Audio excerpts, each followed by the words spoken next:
Hi guys! So, samahan niyo ako gumawa nitong fish fillet and nag-add lang ako ng french fries na side and then yung ating dalawang sauce na sobrang easy lang gawin. Anyways, lagay ko na lang yung recipe dyan or kung paano siya gawin kasi meron akong gusto ikwento sa inyo. Ako lang ba, pero this past few days talaga, guys, alam nyo ba, hindi ko kaya na walang tulog.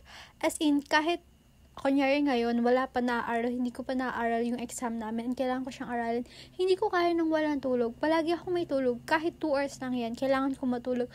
Pero nung nalaman ko yung C-drama, or nung na-addict ako sa C-drama, girl, nung nakaraan, wala talaga akong tulog. Natulog lang ako after 7 a.m. Doon lang ako nakatulog, tapos nagising ako mga 12 p.m. Pero, naisip ko, hindi ko kaya nang walang tulog sa ACADS, pero kaya ko nang walang tulog sa C-drama. And, sobrang bet ko yung mga red flag na male lead and yung historical na C-drama. Dati pa naman ako nanood ng C-drama, pero ngayon, girl, sobrang addict na talaga ako. But anyways, hindi naman sa niro-romanticize ko yung mga red flag, okay? Alam ko na hanggang movie lang sila or hanggang drama lang sila.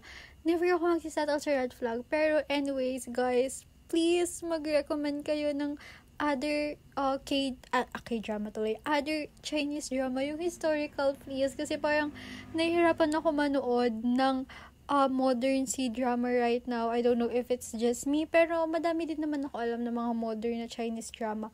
Okay guys, bye-bye!